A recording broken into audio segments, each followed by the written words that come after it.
삶도 신앙도 제자리 걸음 같을 때라는 제목으로 주님의 말씀 함께 나누겠습니다. 보디빌더 선수나 배우나요? 어떤 목적이 있어서 목표 체중까지 급하게 감량하는 경우가 아니라면 일반적인 다이어트를 하시는 많은 분들이 당면하게 되는 그 지점이 있습니다. 모두가 다 여기에 도달하게 되는데 그게 바로 체중 정체기입니다. 이전같이 식사도 조절하고 열심히 운동하는데 살이 더 이상 빠지지 않는 것이죠. 근데 이 기간이 상당히 길더라고요. 어떤 분은 1주에서 2주라고 말씀하시는 분이 계시는 반면에 어떤 전문가들은 한 달이 되고 6주, 2달 이렇게 갈 수도 있다라고 이야기를 합니다. 살이 빠질 때는 신이 나죠. 그리고 체중계에 자주 올라가고 싶고요. 그런데 체중 정체기를 만나면 이것처럼 고통스러운 시간이 없습니다. 이처럼 체중 정체기와 같은 지루한 시간이 우리의 일상에, 신앙 생활에 찾아올 때가 있습니다. 오늘 설교 제목처럼 신앙도 삶도 제자리 걸음 같을 때가 있다는 이야기입니다. 그럴 때 우리는 이 시기를 어떻게 바라봐야 하고 또 무엇을 하며 지나야 할지 고민하게 됩니다. 오늘 전도서 11장 말씀을 통해서 우리가 다 함께 힌트를 얻고 삶과 신앙의 정체기를 잘 통과하시는 우리 모든 성도님들 되시기를 주님의 이름으로 축원합니다. 삶과 신앙의 정체기는 언제 찾아올까요? 다양한 루트, 다양한 방법으로 이 정체기가 찾아오는데 모든 것이 익숙하면서 목표가 희미해질 때 대체로 정체기는 시작됩니다. 이 주제를 생각하면 떠오르는 인물이 하나 있습니다. 다윗입니다. 다윗의 인생을 짧은 시간 제가 한번 요약을 해보려고 하는데요. 다윗의 인생의 초반을 한 단어로 정리하자고 하면은 결핍이었을 겁니다. 다윗의 아버지 이새의 집에 사무엘이 도착했습니다. 그 당시에 사무엘이 한 집에 도착했다는 것은 엄청난 사건이거든요. 우리에게 적용해보자면 피부에 와닿게 제가 설명을 드리면 우리 집에 이찬수 목사님이 오신 겁니다. 어떻게 아시겠습니까? 가문의 영광이고 온 동네 사람들, 목사님 알고 있는 사람들 다 불러 모아도 시원찮을 판입니다. 사무엘이 등장해서 이새에게 물어보는 거죠. 아들이 있냐? 그때 아들을 쭉 데리고 와서 사무엘 앞에 세웁니다. 그런데 사무엘이 그 마음에 이게 흔쾌하지가 않은 것이죠. 하나님이 말씀하십니다. 여기에 기름 부어서 왕으로 세울 아들이 없다. 사무엘이 이새에게 물어보는 겁니다. 아들이 더 없습니까? 이제 그제서야 이새가 아들이 하나 더 있는데 그러면서 데리고 온 아들이 다윗입니다.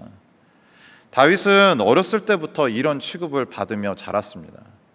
가족인데 가족으로 인정받지 못한 유년 시절을 보냈다는 것이죠. 이런 사람이 크면서 자연스럽게 마음에 갖는 소원이 있습니다. 다윗은 아마도 내가 새롭게 만들 가정, 그 가족은 또 새롭게 만날 새로운 아버지, 결혼해서 새롭게 만날 장인은 참 좋은 사람, 또 나를 사랑해주는 그 사람이었으면 참 좋겠다, 이런 마음을 가졌을지 모릅니다. 그런데 다윗의 장인이 누굽니까? 사울 왕이지 않습니까? 백성들이 다윗을 칭송하고 칭찬하니까 그것을 견디지 못해서 어떻게 하면 다윗을 죽일까 매일 연구하는 사람이 사울 왕이었습니다. 틈만 남은 창을 던지는 그 사람 앞에서 다윗의 마음이 무너졌을 겁니다. 다윗은 어떤 마음이었을까요? 마음 둘 곳이 하나도 없는 인생, 또 한순간도 마음을 쉴 곳이 없는 그런 인생이었을 겁니다. 그런데 이렇게 사는 이 유년 시절에, 어린 시절부터 결핍을 겪은 사람들은 그것을 해결하지 못하고 끝까지 불행하게 산다, 우리가 이런 이야기를 많이 듣지 않습니까? 다윗은 어떤 인생을 살았겠습니까? 다윗의 인생에는 하나님이 계셨습니다. 하나님이 아버지가 되셨고 육신의 아버지보다도 완전한 아버지가 되어주셨습니다. 그리고 그 아버지 되신 하나님께서 다윗에게 꿈을 주셨다는 거죠. 인생의 궁극적인 목적. 그 목적은 뭡니까? 사무엘하 7장 5절입니다. 같이 한번 읽을까요? 같이 읽죠. 가서 내 종 다윗에게 말하기를 여호와께서 이와 같이 말씀하시되 내가 나를 위하여 내가 살 집을 건축하겠느냐. 꿈조차 꿀 수 없었던 다윗에게 하나님이 꿈을 주신 겁니다. 그 꿈은 뭡니까? 하나님의 집, 성전을 건축하는 꿈입니다. 성전을 건축하려고 다윗이 자신의 인생의 모든 것들을 집중합니다. 몰입합니다. 그리고 행복하게 그 일을 해나가는 기록이 성경의 곳곳에 등장한다는 것이죠. 다윗의 모습을 볼 때 너무 부럽습니다. 어떻게 인생의 목적, 궁극적인 목적을 저렇게 명확하게 발견하고 모든 것들을 다 그것을 하기 위해서 집중할 수 있을까? 이런 질문을 하게 됩니다. 저를 포함해서 함께 예배하시는 모든 성도님들께 다윗과 같이 인생의 목적을 주님께서 명확하게 알게 해주셔서 그것을 이루기 위해 몰입하며 달려갈 수 있는 은혜 주시기를 간절히 바랍니다. 다윗은 꿈을 이루기 위해서 현실적으로 두 가지를 했어야 합니다. 첫 번째는 블레셋과 전쟁을 끝내야 합니다. 평화기가 돼야, 전쟁으로 막 뒤숭숭하지 않아야 건축하고 큰 하나님의 집을 만들 수 있지 않겠습니까? 두 번째는 이 성전을 위한 재료, 이것을 많이 준비했어야 했을 겁니다. 그는 주신 꿈을 위해서 몰입하면서 살았다. 제가 이렇게 말씀드렸습니다. 그렇다면 다윗의 인생에 신앙의 정체기, 삶과 신앙이 제자리 걸음 같은 그런 시간은 없었을까? 이제 한번 질문하게 되는 것이죠. 다윗의 인생은 어떠했겠습니까? 이 기록을 한번 볼까요? 사무엘하 11장 1절입니다. 같이 한번 읽죠. 그 해가 돌아와 왕들이 출전할 때가 되매 다윗이 요압과 그에게 있는 그의 부하들과 온 이스라엘 군대를 보내니 그들이 암몬 자손을 멸하고 라빠에 에워쌌고 다윗은 예루살렘에 그대로 있더라. 그 해는 언제입니까? 이제 다시 블레셋과 전쟁할 때입니다. 전쟁은 계속 있는 것이 아니죠. 병력 손실이 있으면 두 나라가 합의해서 잠시 쉽니다. 그리고 다시 힘을 얻어서 다시 전쟁할 때가 되는데 그때가 바로 전쟁할 때이다라는 겁니다. 왕들이 출전할 때라는 표현을 보면 예전의 전쟁은 그냥 군인들만 가서 전쟁하는 게 아니라 왕이 직접 그 전쟁터에 나가서 진두지휘하는 전쟁이었구나, 이것을 알게 됩니다. 근데 이 전쟁에 다윗은 나가지 않습니다. 자신이 믿는 장수, 자신을 대신해서 싸울 믿음직한 신하들이 있었기 때문에, 그 군인들이 있었기 때문에 그 사람들을 보내고 다윗은 지금 그대로 예루살렘 성에 남아 있습니다. 이 1절을 읽으면서 다윗이 정말 무기력해졌구나 라는 것을 느끼게 됩니다. 이전까지 자신에게 주신 인생의 목적을 이루기 위해서 매진하고 몰입했던 다윗과는 전혀 다른 모습이다라는 것이죠. 11장 사무엘하 11장 2절을 함께 보겠습니다. 제가 읽을게요. 저녁 때 다윗이 그의 침상에서 일어나 왕궁 옥상에서 거닐다가 그곳에서 보니 한 여인이 목욕을 하는데 심히 아름다워 보이는지라. 다윗은 언제 일어났습니까? 저녁에 일어났습니다. 언제 일어나야 합니까? 아침에 일어나야죠. 이 다윗은 이 전날 뭐 했다는 겁니까? 밤새 논 겁니다. 그래서 해가 뜨는 걸 보고 잠자리에 든 거죠. 그래서 해가 떠 있는 동안 자다가 해가 지고 일어난 것입니다. 가정에 다윗과 같은 자녀가 있을지 모르겠습니다. 밤새 게임을 하고 해가 뜨는 것을 보고 자러 들어가는 자녀가 있을지 모르겠습니다. 마음이 답답하죠. 그 아이는 대체 왜 그러는 것일까요? 아까 말씀드린 대로 궁극적인 삶의 목적이 없어서 그렇습니다. 하나님께서 다윗에게 주신 인생의 목적처럼 명확하고 너무나 정확한 하나님께서 주신 꿈이 있다고 해서 있다고 받았을지 모르겠습니다. 그렇지만 그런 모습으로 사는 자녀라면 그 꿈이 많이 희미해진 것이죠. 어떤 계기를 통해서일지는 모르지만 하나님께서 나의 자녀에게 그 꿈을 다시 명확하게 해주시기를 바라는 마음으로 우리는 기도해야 할 것입니다. 이따가 함께 기도하는 그 시간에 우리 자녀들을 위해서 또 다음 세대를 위해서 기도할 때에 이 마음으로 우리 자녀에게 하나님 명확한 꿈을 허락하여 주옵소서 간절한 마음으로 기도하는 우리 모두가 되기를 바랍니다. 다윗처럼 삶의 신앙의 정체기를 만났을 때 어떻게 해야 할까요? 삶과 신앙의 정체기를 만났을 때 기억해야 할 것을 두 가지로 정리하면 좋겠습니다. 첫 번째는 행동이 답이다라는 겁니다. 행동이 답이다. 두 번째는요, 정체기에도 하나님은 일하신다. 이 두 가지를 꼭 기억해야 한다는 것입니다. 전도서 11장은 이렇게 시작합니다. 1절입니다. 같이 한번 읽을까요? 너는 내 떡을 물 위에 던져라. 여러 날 후에 도로 찾으리라. 학자들은 이 구절의 의미를 다음과 같이 정리합니다. 크게 세 가지로 이 구절을 해석하거든요. 첫째는 구제하라. 그러면 마침내 보상을 받을 것이다. 이렇게 해석도 합니다. 두 번째는 내 상품을 해외로 보내라. 이제 물로 던지라니까 그 당시에 이제 배를 통한 무역을 생각하는 모양입니다. 그래서 내 상품을 해외로 보내라. 여러 날 후에 무역으로 이익을 얻으리라. 이게 이제 두 번째 해석이고요. 세 번째는 무의미한 행동, 제 표현으로 하면은 무모한 행동을 해라. 그러면 역설적으로 좋은 결과를 얻을 수 있을 거다. 이렇게 이제 해석을 할 수 있는 본문입니다. 근데 이게 세 가지가 다 이렇게 정리할 수 있을 것 같습니다. 무모한 모험을 감행하라는 것입니다. 내 생각에 이렇게 하는 것이 합리적이야 라는 그런 결정과 결단 말고, 실행 말고요. 이렇게 하면은 손해를 볼 거야. 이렇게 하면은 분명히 어려워질 거야 라는 그것이 이제 모험 아닙니까? 모험을 감행하라는 것이죠. 이 모험을 감행할 수 있는 이유를 밝히고 있는데 그것은 뭡니까? 주님이 하신 말씀 1절에 뭐라고 그러세요? 너는 내 떡을 물 위에 던지라고 얘기하시죠. 그리고 던져라. 그리고 끝나는 게 아니라 약속이 있습니다. 여러 날 후에 도로 찾을 것이라는 주의 말씀을 의지해서 우리가 모험을 할 수 있다라고 전도서 저자가 이야기하고 있는 것입니다. 전혀 예측할 수 없는 그 상황, 돌아올 것이라고 기대가 안 되는 상황에 내 떡을 던지라는 것이죠. 우리는 너무 계산이 많은 것 같습니다. 저도 그렇고요. 돌다리를 두들기고 또 두들기는 거죠. 그것이 나쁘다는 얘기가 아닙니다.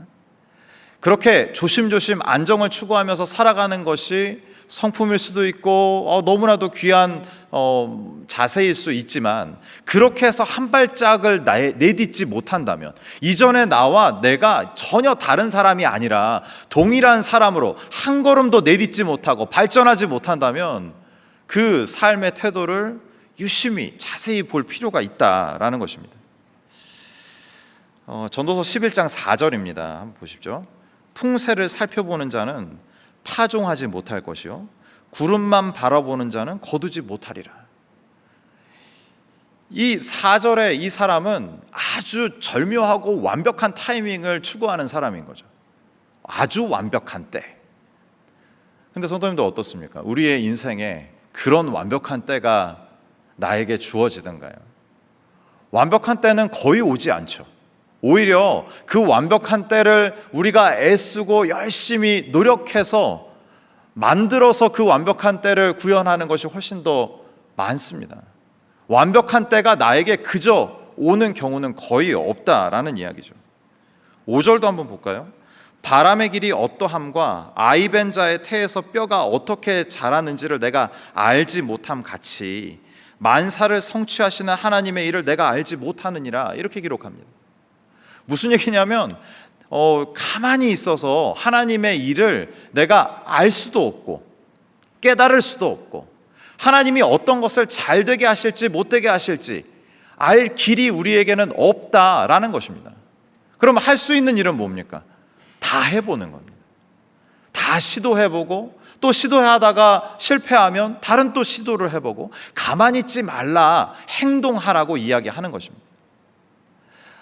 목사님, 침체 때에 무슨 행동할 마음이 안 나는데요. 마음이 문제가 아니라 행동하면 마음도 따라오는 줄 믿습니다. 제가 며칠 전에 미술관에 이제 신방을 갔습니다. 미술관에서 이제 큐레이터로 근무하시는 우리 성도님의 직장 신방을 가게 된 것인데, 그날 신방이 이루어지지 않는 날이었습니다. 원래 프로그램이 있었고 전사님하고 저하고 이제 그 프로그램을 참석하기로 하고 약속을 한 것인데, 그 프로그램이 이제 취소가 된 거죠.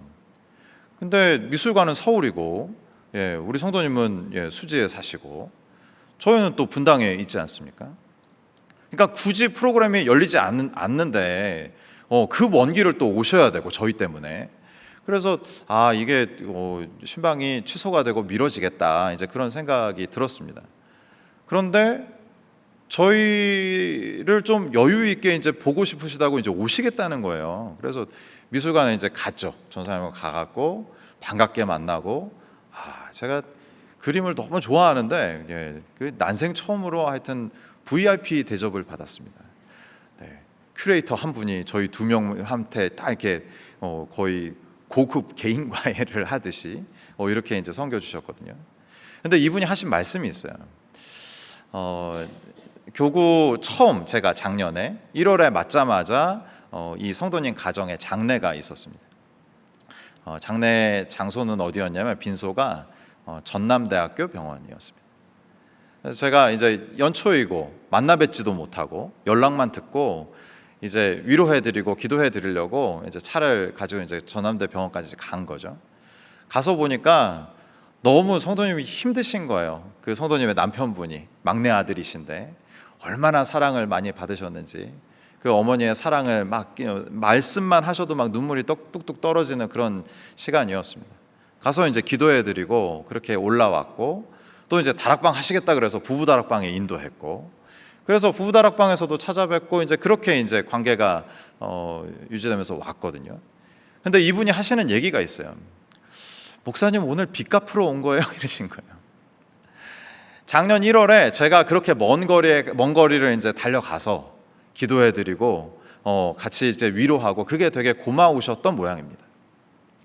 그래서 목사님은 300 몇 킬로로 오셨는데 본인은 수지에서 서울까지 이거 몇 킬로 안 된다고 그러시면서 달려오신 거죠. 그 제가 너무 깜짝 놀랐습니다. 왜 이렇게 깜짝 놀랐냐면, 당연히 할 일을 한 것인데, 당연히 해야 할 일을 한 것인데 그분은 너무 감사한 마음으로 받으셨고 저에게 다시 호의로 돌려주신 것이죠. 그래서 오늘 이 전도서 11장 1절 말씀이 생각이 났습니다. 너는 내 떡을 물 위에 던져라, 여러 날 후에 도로 찾으리라. 이 말씀이 진짜 그렇구나 라는 것을 알게 됐습니다. 성도님들, 1절 진짜입니다. 사실입니다. 주님의 말씀을 의지하고 믿는 믿음으로 과감하게 행동할 필요가 있습니다. 침체의 때라면 더 그러셔야 합니다. 어느 것이 더 나에게 선으로 돌아올지 모르는 일입니다. 우리는 알 수 없다고 전도서의 저자가 계속 얘기하고 있지 않습니까? 하나님이 어떠한 방법으로, 어떠한 루트로, 어떠한 길로 우리를 인도하시고 갚아주실지 모르는 일입니다. 우리는 행동해야 하는 거죠. 되도록이면 호의를 베풀고, 되도록이면 밝은 표정으로 상대에게 기쁨을 전하고 행복하게 하기 위해서 애쓰는 그 모든 행동이 필요하다라는 것입니다. 두 번째는요, 정체기에도 하나님은 일하신다라는 사실을 우리는 기억해야 합니다. 6절을 보겠습니다. 6절 같이 읽을까요? 너는 아침에 씨를 뿌리고 저녁에도 손을 놓지 말라. 이것이 잘 됐는지 저것이 잘 됐는지 혹 둘이 다 잘 됐는지 알지 못함이니라. 아멘. 농부가 씨를 뿌립니다. 유대교 사회에서의 이제 농부가 씨를 뿌리는 것을 아셔야 하는데, 우리나라처럼 땅을 잘 이렇게 평탄하게 해놓고 한 알 한 알 심는 그런 그 파종법이 아니라 옆에 주머니를 차고 씨를 가득 넣어놓는 거죠. 그리고 이렇게 뿌리는 겁니다. 뿌리면 농부는 어떤 마음으로 뿌릴까요? 결실을 기대할 겁니다. 열매를 기대할 거거든요. 근데 뿌리면서 그 뿌리는 농부의 마음은 어떨까요? 내가 뿌리는 이 씨앗이 땅에 심겨져서 열매 맺고 결실하게 하실 주님을 기대하는 마음으로 뿌리는 것이죠. 이번 주 목요일 한 구절 묵상 본문의 핵심 단어가 정한 기한이었습니다. 정한 기한. 정한 기한은 이 양가 감정을 느끼게 하는 단어입니다. 정한 기한이니까 내가 힘겹고 어렵고 참 어려운 이 상황이 끝날 거다. 이게 정한 기한의 의미이지 않습니까? 그러니까 소망이죠. 빨리 정한 기한이 됐으면 좋겠다. 근데 동시에 정한 기한이라고 했을 때 그 기한까지 걸리는 시간과 과정이 있지 않습니까? 그 과정에 어울리는 단어는 뭘까요? 오래 참음, 인내, 뭐 이런 거죠. 너무 어려운 마음이 드는 단어들입니다. 그래서 소망, 기쁨, 기대이기도 하면서도 동시에 오래 참음, 인내, 뭐 이런 게 동시에 생각나는 단어가 정한 기한인 거죠. 정한 기한에 대해서 저희 교구 성도님들하고 좀 말씀을 나눌 기회가 있었습니다. 그래서 이 정한 기한에 대해서 무슨 생각이 드시냐 뭐 이렇게 질문을 드렸더니 많이 나온 대답 중에 하나가 그 정한 기한을 좀 명확하게 나에게 알려주시면 좋겠다. 이런 게 많은 답이었습니다. 그도 그럴 것이 정한 기한이 딱 정해져 있으면 거기까지 참고 인내할 수 있을 것 같은 마음이 들지 않습니까? 정한 기한이 보름이에요. 그러면 이제 우리가 빨간 펜을 들고 달력 앞에 서서 매일 아침에 짝짝짝 그어가면서 오늘 이제 10일 남았어, 일주일 남았어, 이제 하루 남았어 이러면서 이제 견딜 수 있겠다라는 말씀을 하시더라고요.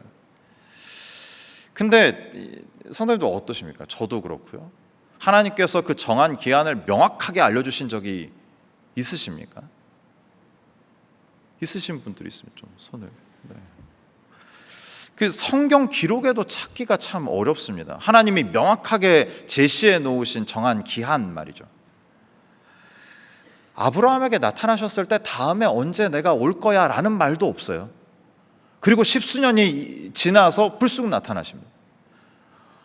하나님이 나타나셔서 아브라함에게 내년 이맘때쯤 아들이 있을 거다, 아이가 있을 거야. 그게 우리를 미치게 하는 단어 아닙니까? 이맘때쯤. 그게 뭐 언제인 거예요? 내년 초인 거예요? 내년 말인 거예요? 이맘때쯤. 이스라엘 종살이는 400년이라고 하셨는데 실제로 계산해보면 몇 년이에요? 430여 년이에요. 400년 즈음에 이스라엘 백성들 미쳐버렸을 거예요. 언제야? 400여 년이야? 400년이야? 말. 주님 곧 오신다고 하셨는데 여태 오시지 않고 있습니다. 우리는 왜 주님께서 우리에게 명확한 때를 알려주시지 않는지 너무 잘 압니다. 전도서 3장 11절에 이렇게 기록하죠. 하나님이 모든 것을 지으시되 때를 따라 아름답게 하셨고 또 사람들에게 영혼을 사모하는 마음을 주셨느니라. 그러나 하나님이 하시는 일의 시종을 어떻게 해요? 사람으로 측량할 수 없게 하셨대요. 그 이유가 어떻습니까? 14절 중반부부터요.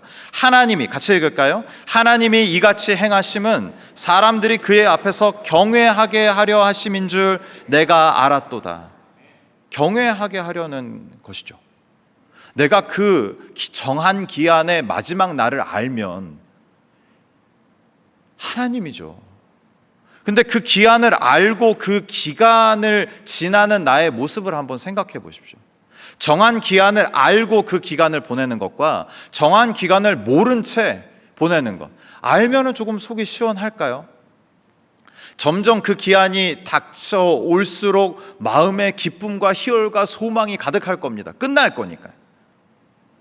그런데 모르는 채로 이 과정을 지난다면 답답할 겁니다. 이게 언제야? 언제까지 하나님은 나에게 요구하시는 거야? 이런 얘기를 할 겁니다. 그런데 이 과정에서 하나님은 무언가를 만들고 계시다라는 것이죠. 어느 다락방에 갔습니다. 이 주제로 이제 나누는 중에 한 성도님께서 동일한 얘기 하셨어요. 정확한 기한을 알게 해주시면 좋겠다 이러셨어요. 제가 아까 말씀드린 그 얘기를 조금 설명을 드렸거든요. 그랬더니 큰 깨달음이 있으셨어요. 그래서 말을 이제 바꾸신 거예요. 그랬더니 이분이 이러셨어요. 정한 기한을 모르게 하신 게 은혜네요 하셨어요. 그리고 본인이 좋아하는 말씀을 하나 소개해 주셨습니다. 이사야 55장 8절입니다. 같이 한번 읽을까요?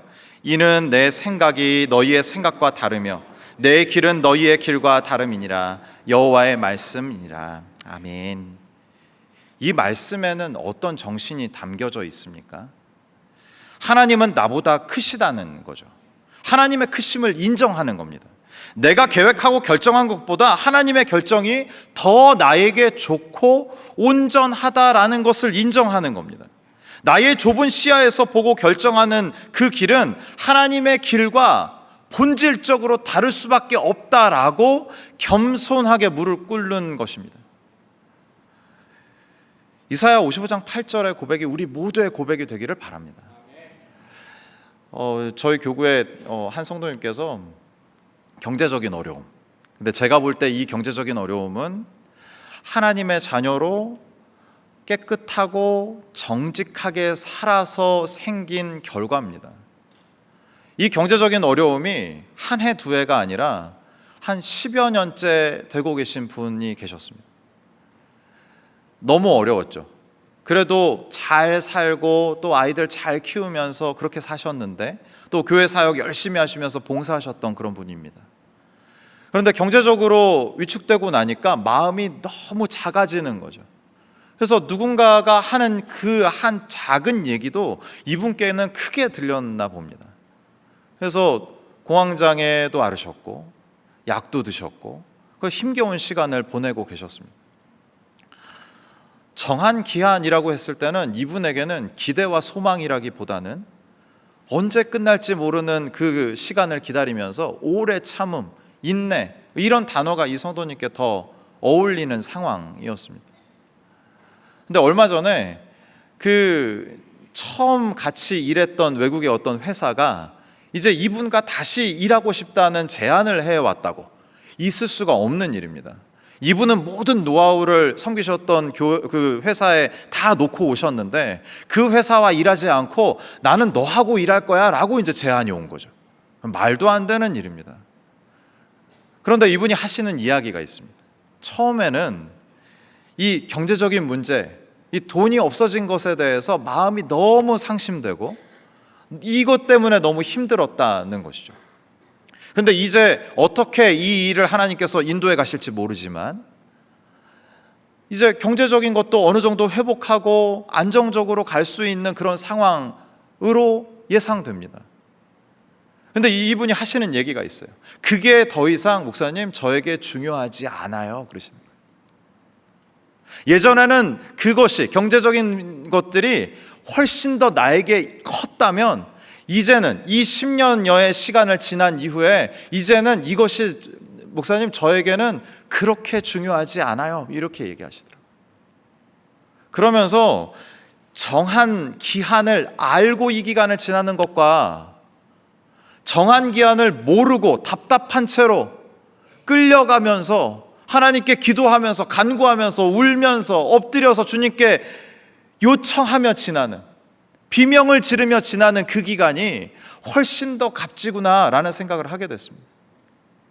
하나님께서 그 기간에 만드시는 것이 있다라는 것이죠. 우리는 기억해야 합니다. 침체기 때 아무것도 느껴지지 않아서 답답할 때 많거든요. 언제가 끝이 날 거야? 언제가 끝이야? 나는 언제까지 참아야 해? 그 순간에 그 오래 참음과 인내를 통해서 하나님이 우리 안에 돈으로도 살 수 없는, 나의 능력과 실력으로도 도저히 흉내내고 갖출 수 없는 그 영적인 놀라운 모습을 만들어가고 계시는 줄 믿습니다. 그것을 바라보는 영적인 은총이 우리 모두에게 있기를 바랍니다. 삶과 신앙의 정체기는 누구에게나 존재합니다. 이 과정이 있음을 인정하고 또 이 과정을 지혜롭게 지나는 것이 우리에게 필요하다라는 것이죠. 첫 번째, 행동이 답입니다. 행동해야 합니다. 나의 그 행동을 통해서 어떻게 그 행동이 나에게, 나의 인생에, 우리 가정에 돌아올지 모릅니다. 행동해야 합니다. 두 번째는요, 정체기에도 하나님께서 일하고 계신다라는 사실을 기억해야 합니다. 이 삶의 기준과 신앙으로 살아가는 우리 모두가 되기를 주님의 이름으로 축원합니다.